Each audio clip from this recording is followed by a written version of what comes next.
igreja. Que a paz do Senhor e Salvador Jesus Cristo seja constante no seu coração. Amém?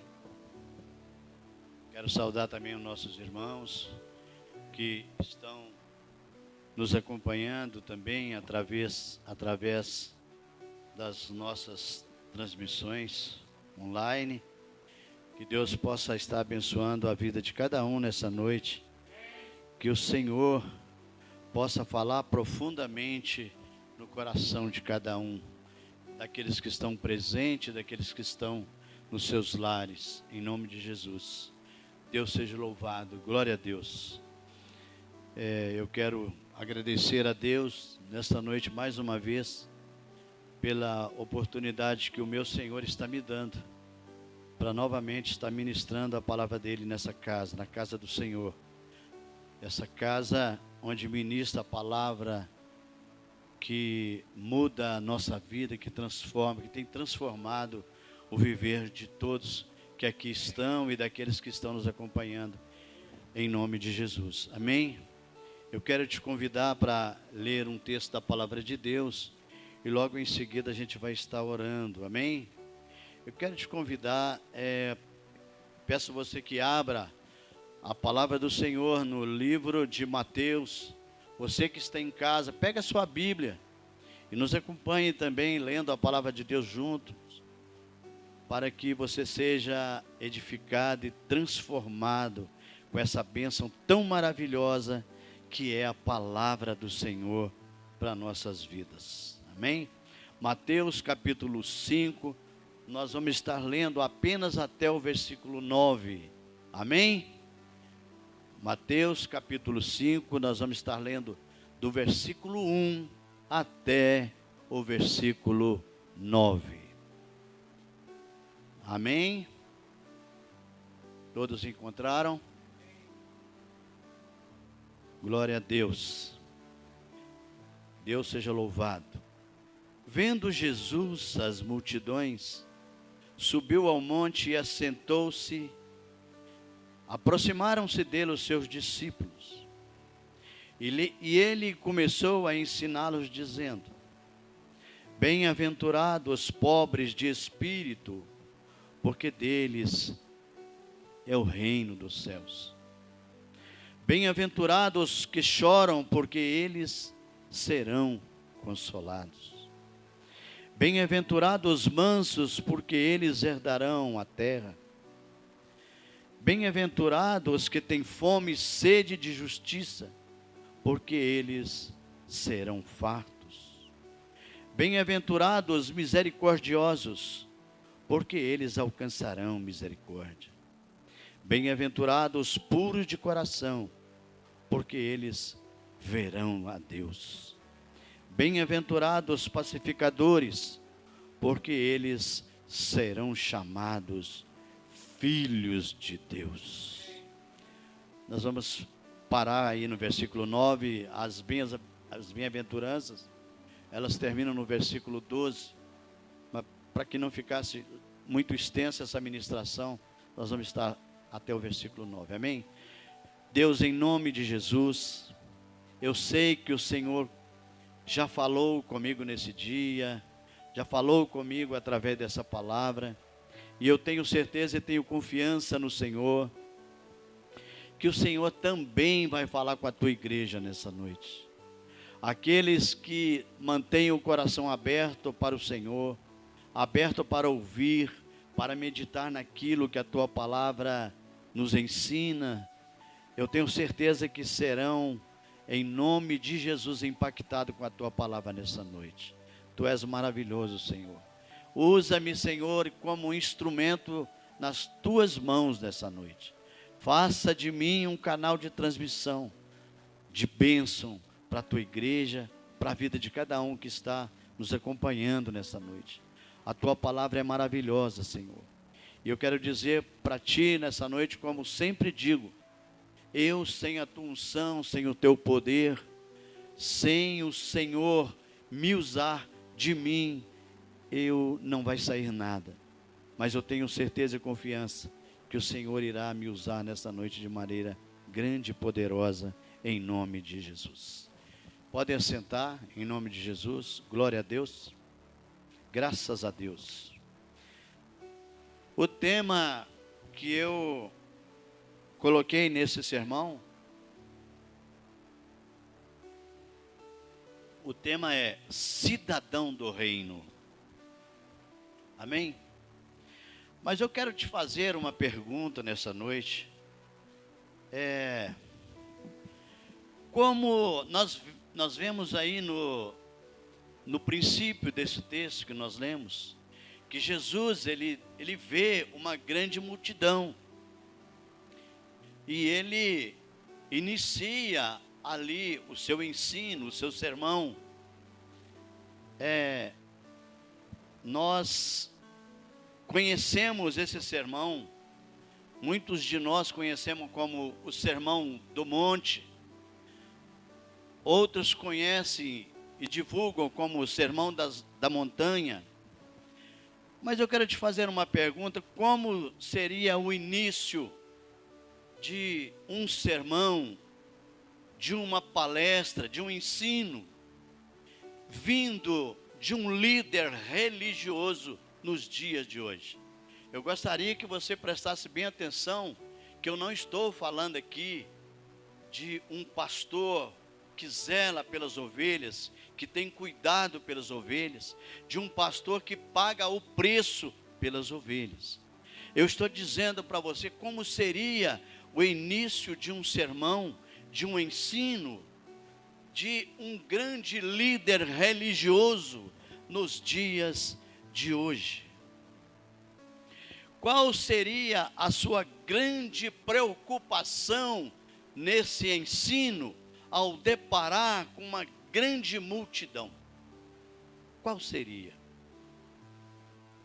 Qual o tema esse líder usaria na sua ministração? Será que abriria esse evento ministrando sobre doutrinas de sua igreja?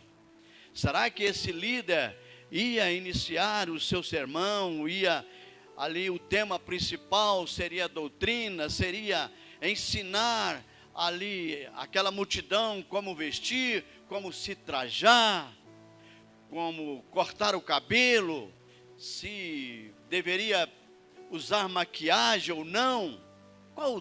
O que esse líder passaria para essa multidão? Talvez ele abordaria um tema, por exemplo, o que se fala no momento nosso hoje, nos dias de hoje, nos dias atuais, estão falando da morte do Papa Francisco. Será que ele ia falar sobre isso? Ou falaria sobre o surgimento do anticristo? Que hoje você só depara com vídeos falando disso. Ou então, especial de ser discípulo ou um seguidor dele. Mas Jesus, ele inicia o seu poderoso sermão com uma declaração poderosa de bênção para a minha e para a tua vida. Jesus, ele tem uma preocupação de um ensino que possa trazer edificação para a minha vida e para a tua vida. Ele sobe ao monte, ao ver a grande multidão, ele ensina algo completamente contrário aos valores do mundo. Nós sabemos que o mundo, tanto na época de Cristo, quanto na época atual que nós vivemos, o mundo, ele é marcado por violência, por imundície, por desonestidade, por injustiça. O mundo é marcado pela desigualdade, por tratamentos diferenciados.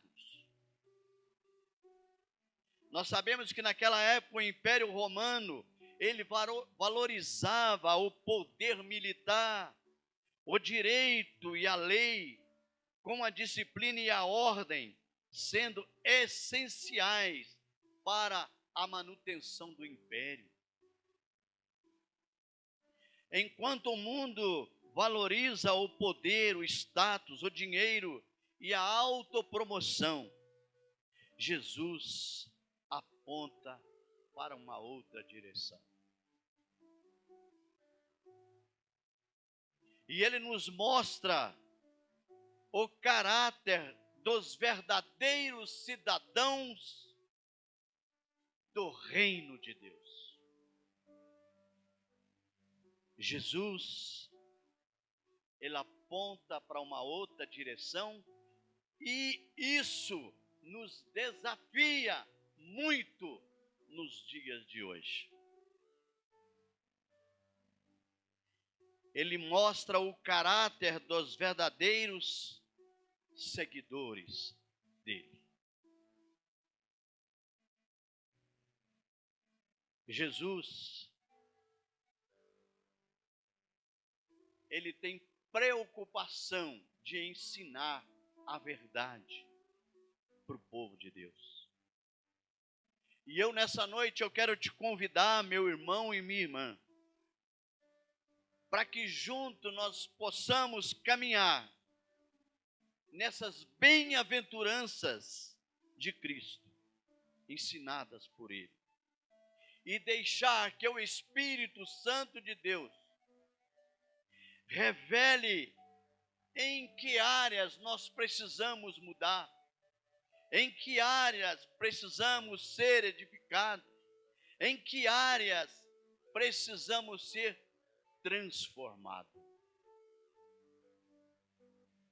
Em que área nós precisamos crescer espiritualmente. Jesus, então ele inicia a sua ministração falando sobre pobreza de espírito.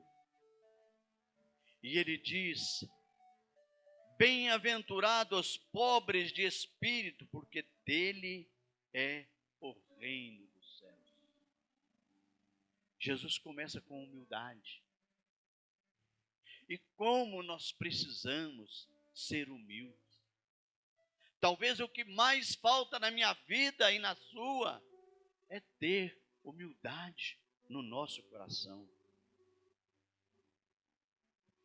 E eu quero te dizer, ele fala da humildade, ser pobre de espírito. Ser pobre de espírito, meu irmão, minha irmã, é reconhecer que sem Deus nós não somos nada.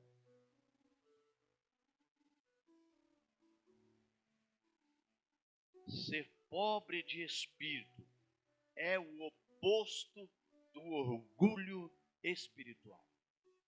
Você já deparou com algumas ministrações ou mesmo alguns vídeos em que o ministrante, ele cita, ele tenta te convencer que só ele pode fazer algo na sua vida, que só através da ministração dele, só você sendo um seguidor dele, você poderá alcançar algo especial para a sua vida.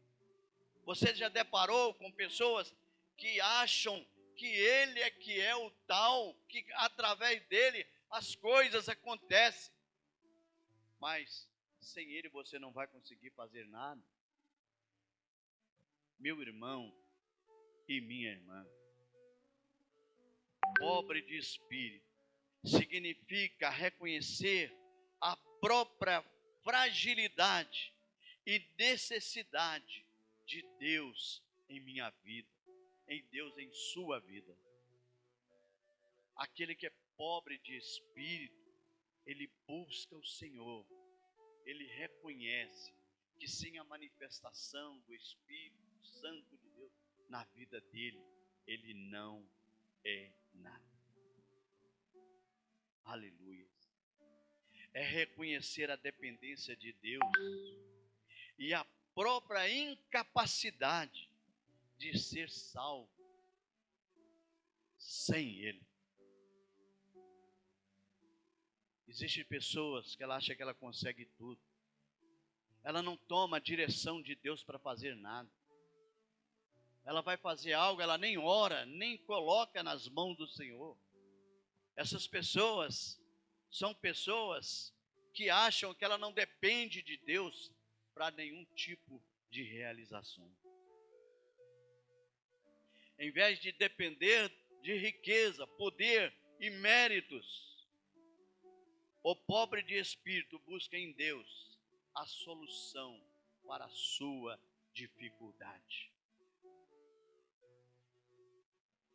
Busca em Deus a solução para as suas crises, para os seus momentos difíceis. O pobre de espírito, ele reconhece o poderio de Deus na vida dele. E ele reconhece Deus como soberano. E ele sabe que ele mesmo, ele não é nada. Ele não representa nada se não for o poder do Altíssimo na vida dele. Aleluia. E eu quero te fazer uma pergunta. Você depende de Deus ou confia em si mesmo? Você tem buscado o Senhor para as suas situações difíceis que você tem atravessado? Ou você tem confiado no seu próprio ego, nas suas próprias decisões? Eu quero te dizer, meu irmão, que o reino é para os humildes, não para os autossuficientes. Glória a Deus. Glória a Deus. Eu quero saltar aí o versículo 4 e eu quero ir ao versículo 5, onde vai falar sobre bem-aventurados os mansos, porque eles herdarão a terra. E eu quero dizer para você que mansidão não é fraqueza, é força controlada pelo Espírito. Entenderam bem? O mansidão, ele se controla. É ter domínio próprio. Uma das características daquele que tem o fruto do Espírito é ter domínio próprio. E às vezes, aquele que não tem, às vezes não, aquele que não tem o fruto do Espírito, que se divide em várias características, e uma delas é o domínio próprio. Aquele que tem o domínio próprio, ele tem controle sobre as situações.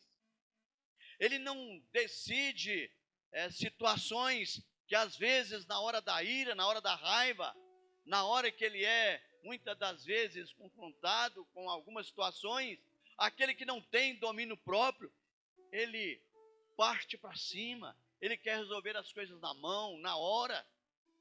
Mas aquele que tem domínio próprio, ele é um pacificador, ele é tranquilo. E Deus ama aquele que tem domínio próprio, porque aquele que tem domínio próprio, muitas das vezes ele prefere ser ofendido do que ofender o próximo. Ele prefere sentir, muitas das vezes sair até com o coração dorido, mas vai para sua casa com a consciência limpa e com a certeza que ele cumpriu os desígnios de Deus na sua vida. Ter domínio próprio. Os mansos confiam na justiça de Deus e não na sua própria força. Olha que maravilha. É a coisa melhor que tem, é nós confiarmos que Deus vai agir em nosso favor. É confiarmos e ter a certeza que o Senhor está no controle da nossa vida e que Ele não vai nos abandonar, que Ele não vai deixar as coisas acontecerem em nossa vida, acontecer por acontecer. Não, o Senhor toma parte dos seus problemas, da sua situação, daquilo que você tem vivido. Deus jamais desampara aquele que é manso de coração. Aleluia. Os mansos têm brandura de gênio, brandura na maneira de expressar, e tem doçura, meiguice, é ser suave. E fala de uma pessoa mansa, a fala de uma pessoa mansa envolve até os mais impacientes. Irmãos, preste atenção. Às vezes você depara com alguém discutindo uma situação, um problema, e você que é um que tem o fruto do Espírito, que tem mansidão na sua vida, você chega com a palavra calma, com uma palavra tranquila, com uma palavra doce. A Bíblia vai dizer que onde a luz chega, as trevas se dissipam. E não tem como você chegar com palavras meigas, com mansidão, perto de pessoas que às vezes estão irritadas, muitas das vezes sendo instrumento do adversário, e você chegar com o seu jeito de um verdadeiro cristão, de um verdadeiro servo de Deus, daquele que anda segundo a palavra. Não tem como as coisas não mudarem, não tem como a situação não ser transformada. Aleluia. Não tem como. Irmãos, a mansidão se manifesta em palavras e ações, como eu disse, cheio de carinho, bondade e respeito pelo outro. Glória a Deus. Ontem nós estávamos conversando, eu com uma outra pessoa, sobre respeitar o líder, respeitar as pessoas que estão liderando sobre sua vida, sabe? E muitas pessoas acham que sabe muito, que sabe tudo, e elas não se submetem ao seu líder, não submete à autoridade do outro. Mas eu quero te dizer que se você quiser que Deus continue operando, mudando, transformando a sua vida, haja dessa maneira. Busque de Deus as bem-aventuranças que o Senhor ministrou ali no sermão. Busque dele e peça para que isso seja real no seu coração e na sua vida. Você é uma pessoa que responde, que debate com o outro com violência, ou você tem sido uma pessoa que responde com mansidão? A resposta é com você. A mansidão abre portas para a herança divina. Abre portas para a herança do Senhor. E o Senhor, ele continua no seu sermão, no versículo 6, ele fala: bem-aventurados que têm fome e sede de justiça, porque eles serão fartos. Oh, glória a Deus, aleluias. Meu irmão e minha irmã, essa fome que a Bíblia fala, fome é um desejo ardente pela justiça de Deus,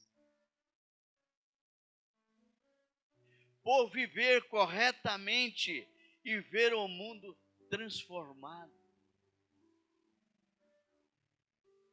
Quanto de nós, às vezes sozinhos, às vezes você está sozinho na sua casa, no seu trabalho, sabe, no seu veículo, indo trabalhar ou indo cumprir alguma tarefa, e você começa a imaginar sobre a situação que nós estamos vivendo atualmente. Nós estamos vivendo uma situação presente, sabe, de injustiça. Uma situação onde nós olhamos assim para certas pessoas lá fora, que estão às vezes no comando, na direção, e que deveria dar um exemplo de justiça, dar um exemplo de pessoas honestas. Aí nós olhamos para eles e sentimos, às vezes nós estamos começando a pensar sozinhos, quanta maldade, quanto sentimento de vingança, quanto sentimento de poder, de vingar, de fazer coisas ruins para outras pessoas. Não importa o que está acontecendo, para eles isso não tem nada a ver. Se existem pessoas morrendo por suas decisões, se existem pessoas sofrendo, eles não estão nem aí. E o Senhor, né, quando Jesus fala sobre fome e sede de justiça, Ele está falando que nós devemos, sabe, ter sede e fome de justiça pelo mundo em que nós estamos vivendo, pelo país em que nós estamos vivendo nele, em que nós vivemos nele. E eu quero te dizer, meu irmão e minha irmã, nós devemos ter um profundo desejo e anseio por uma vida que alinha com a vontade de Deus, por uma justiça que transcende ao legalismo e se manifesta em ações de amor e respeito. O que nós podemos fazer? Que eu e você podemos fazer para que haja uma mudança no mundo, no coração e na mentalidade, na mente desses líderes?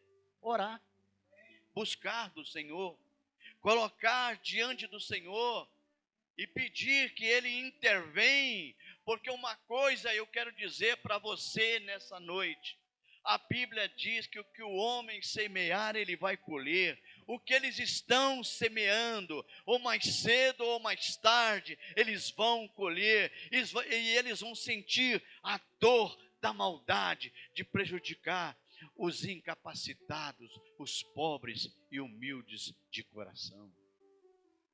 Aleluia. É um clamor por uma justiça divina que transforma tanto a vida individual como o mundo a seu redor. A justiça que Jesus está referindo não se refere apenas em regras e leis, mas é um estado de espírito de vida que busca a retidão e a harmonia com Deus. Nós estamos praticando essa justiça, fome e sede de justiça. Eu quero dizer para você, meu irmão e minha irmã, fome e sede de justiça destaca a urgência e a intensidade desse desejo. É como uma necessidade vital que impulsiona a ação e a busca por esta justiça. Desejo de justiça. O que você tem desejado, meu irmão, minha irmã? Fome de Deus? Fome da justiça de Deus? Ou não tem importado com o que tem acontecido ao seu redor? O que temos feito? Temos pelo menos orado, porque o que nós podemos fazer com nossas pequenas forças, nós não temos capacidade de mudar certas coisas, mas o meu Senhor e o seu Senhor, Ele pode mudar as situações. Deus pode intervir, e eu sei que Ele vai intervir, e vai mudar, e vai transformar a injustiça em justiça. Glória a Deus. E o Senhor continua falando, Ele fala: bem-aventurado os misericordiosos, porque alcançarão misericórdia. Misericórdia, meu amado irmão e minha amada irmã. é muito mais que sentir pena de alguém. É agir com compaixão. Quem perdoa, quem ajuda, quem ama, reflete o próprio Deus. Temos sido misericordiosos com os outros, assim como Deus foi conosco e é conosco. Aquele que tem misericórdia, ele sente dentro dele algo inexplicável. Ele é incomodado, ele sente algo muito profundo dentro do coração dele, quando ele vê pessoas passando por dificuldades e situações que aquela pessoa não consegue resolver sem uma ajuda. E eu quero te dizer que Deus te colocou aqui para que você seja também uma pessoa para intervir nesse tipo de situação. Deus quer te usar para que você também seja um misericordioso e ajudador daqueles que precisam, daqueles que estão sofrendo em um mundo tão mau, tão ruim. Temos sido misericordiosos com os outros, meus amados irmãos. Temos sido os compassivos e compaixivos, que perdoam e têm piedade dos outros, serão também recompensados pela misericórdia do Senhor, pela misericórdia divina. Eu estava nessa semana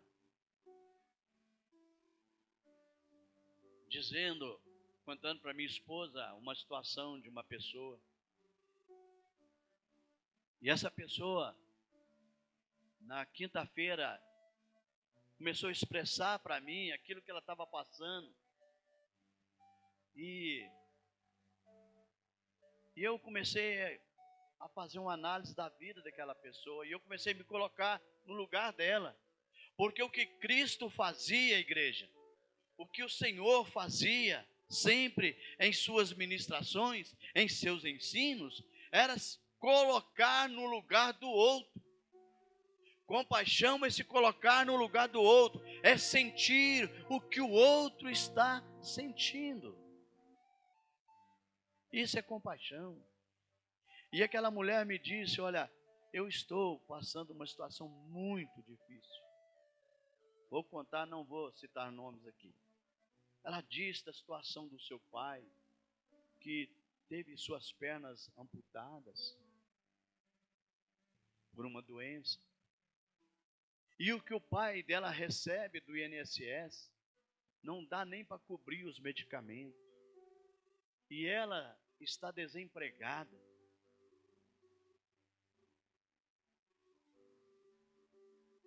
E ela disse para mim que faltava tudo na casa dela.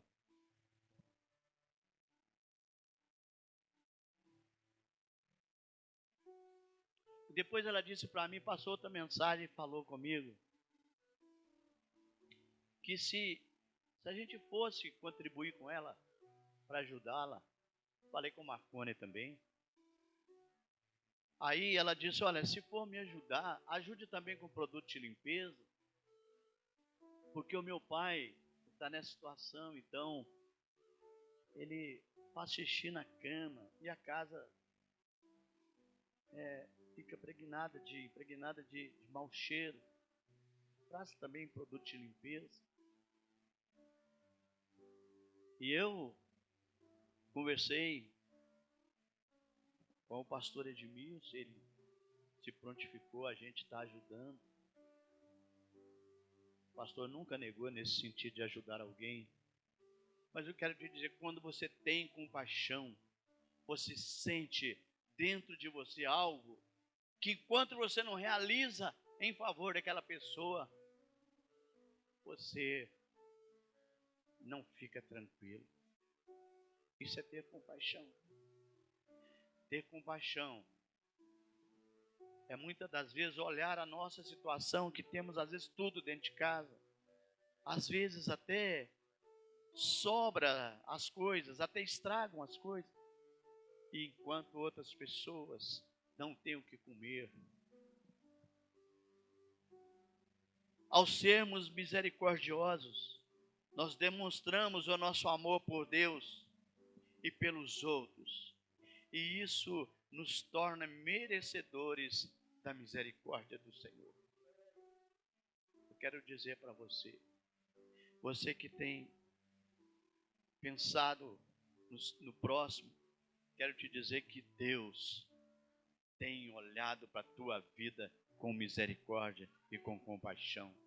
Aleluia. E no versículo 8 ele fala: bem-aventurados os puros de coração, porque eles verão a Deus. Oh, glória! O Senhor, meu amado irmão, minha amada irmã, está falando sobre a importância de pureza interior. Ser puro de coração significa ter intenções sinceras, limpas, sem falsidades e maldades. Você já viu aquela pessoa que às vezes, perto de você, ela fala mal do outro, aí perto do outro ela fala mal de você? Essas são pessoas com o coração contaminado, não é verdade? Com o coração mau. E Deus, a palavra do Senhor nos ensina a ser puros, sem falsidade e sem maldade. Não é agir bem externamente, mas ter um coração voltado para Deus, livre de egoísmo, livre de orgulho, livre de interesses próprios. E eu queria te falar, meu amado irmão mesmo, quando o Senhor fala aqui, da promessa, verão a Deus, essa promessa é muito profunda, é linda. Bem-aventurados puros de coração, porque eles verão a Deus. Você parou para pensar nessa promessa? Aleluias. Significa que aqueles que buscam a pureza viverão uma relação íntima com Deus, tanto nesta vida, espiritualmente. Quando nós vivemos uma vida espiritualmente ligado no Senhor, nós vemos o Senhor conosco. Nós vemos o Senhor pela fé, pelas nossas atitudes, por aquilo que Deus manifesta em nossa vida. Através da fé. Quanto também plenamente na vida eterna, quando a Bíblia diz que nós o veremos face a face. É lindo demais a palavra do Senhor. Em resumo, Jesus ensina que o que realmente importa para encontrar Deus não é o status, não é a aparência, não é um ritual, não é pregar bem, não é ter uma boa eloquência na mensagem, não é saber muito, mas é ser puro de coração. Os ensinos de Jesus não são difíceis, meus irmãos e minhas irmãs. Aquilo que o Senhor colocou e determinou e nos ensinou, não são coisas impossíveis, não são dificuldades, não são coisas impossíveis de nós praticarmos. É só viver uma vida em comunhão com Ele, com o Senhor. É viver uma vida segundo a palavra dEle, segundo os teus ensinamentos. Eu queria te dizer que não é difícil. Difícil é fazer tudo ao contrário. Difícil é não permanecer na palavra. Difícil é no último dia receber o não do Senhor, porque não cumprimos as suas bem-aventuranças. Isso é difícil.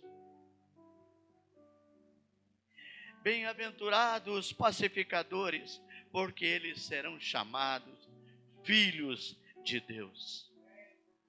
Ser pacificador, meu irmão e minha irmã, vai além de simplesmente evitar brigas.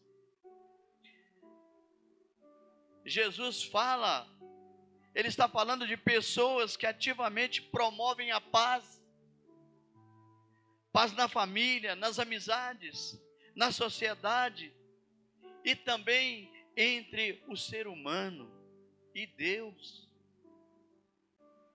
Um pacificador é alguém que traz reconciliação onde há divisão, que cura, que traz cura onde há feridas. É que responde o ódio com amor. É quando você chega perto de uma pessoa que está ferida, com alguém, machucada com alguma atitude de uma outra pessoa, e você chega ali com uma palavra doce, com uma palavra de amor, uma palavra que vem do fundo do seu coração, que vem de Deus, que vem do Espírito Santo, e você consegue sarar, curar essa ferida. Você consegue jogar para fora a dor que essa pessoa sente, através da sua atitude, através do seu gesto, e essa pessoa vai ver em você, que em você há a pureza de Deus, há o amor de Deus vivendo acima de qualquer coisa. Aleluias. Aleluias. Quando nós escolhemos ser pacificadores, eu quero te dizer que nós estamos imitando o caráter do próprio Deus que habita em nós, que habita na nossa vida. Nós estamos imitando aquilo que Deus faz, como Deus age todos os dias. Por isso, Jesus disse que eles serão chamados filhos de Deus. Ser chamado filhos de Deus.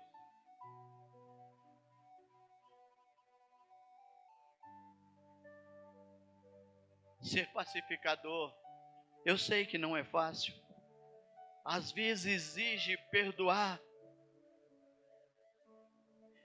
Às vezes exige ceder. Às vezes exige pedir desculpas. Ou lutar pela injustiça, como nós falamos há pouco.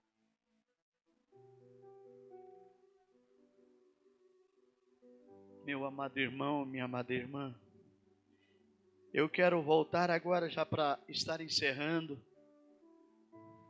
Eu quero voltar,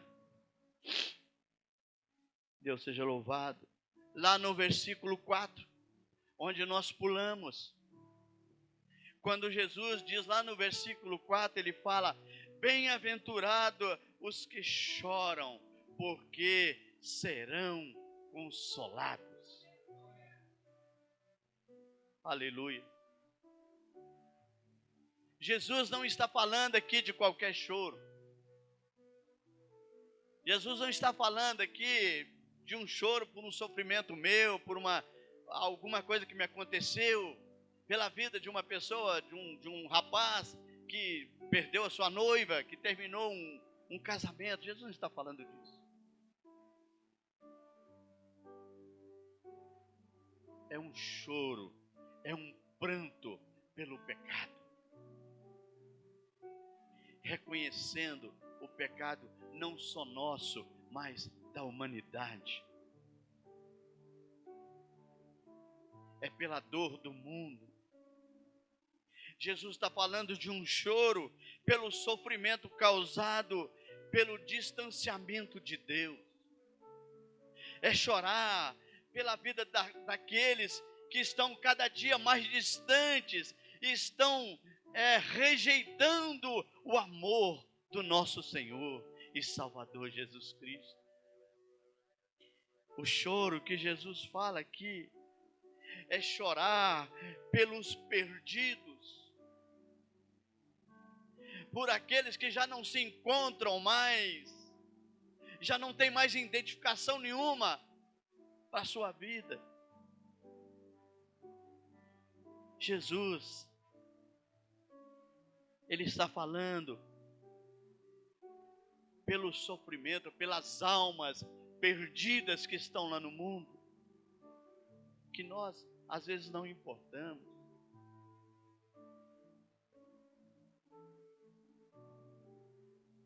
É chorar pelos perdidos, pelas almas que estão sofrendo lá fora, pelos viciados em drogas, por aqueles que não têm onde morar.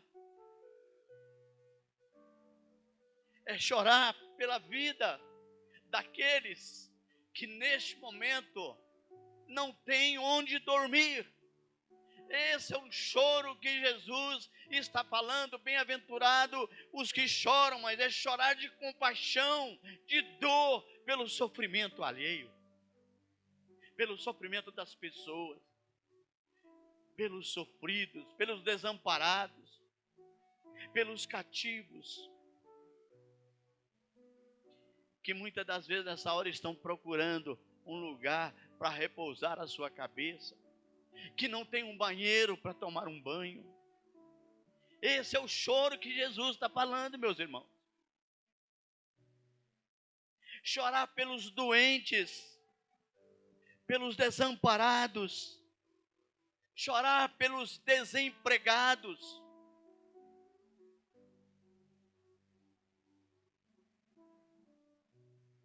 por aqueles que não têm o que comer e nem beber.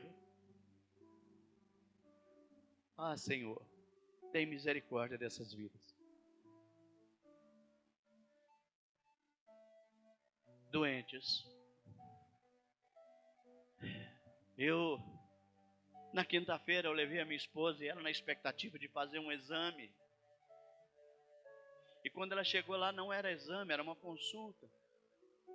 E ela consultou, passou, a médica examinou ela. Mas ela saiu do consultório, ela está aqui. Ela saiu do consultório triste, chateada, porque o exame dela ainda não tinha saído. E eu comecei a conversar com ela. Eu falei com a senhora, alegre-se. Não fique triste. Porque Deus está dando para você a condição de você estar mantendo com os medicamentos, e você está vivendo, está tudo bem. E eu disse para ela, quantas pessoas nesse exato momento a família recebeu uma notícia que a pessoa não tem mais jeito, não tem cura mais pela medicina. Pessoas que estão lá no hospital agora, em uma UTI ou em uma CTI, e não tem mais chance, dali 1, 2 ou 3 dias elas vão morrer. Este é o choro que Jesus nos convida a chorar. Porque você está com uma enfermidade, sim. Se Deus tem poder e quiser te curar, Ele cura. Mas se não quiser, Ele vai te mantendo. Ele deixou os médicos para isso. O choro que o Senhor está dizendo é chorar pelas situações atuais do nosso país. Pessoas presas, pessoas aguardando agora para receber uma consulta, para ser consultado, sentindo dores, sem esperança de uma vida melhor. Chorar por aquele que está lutando por um emprego, para ter pelo menos o pão de cada dia, para pelo menos alimentar, para sobreviver.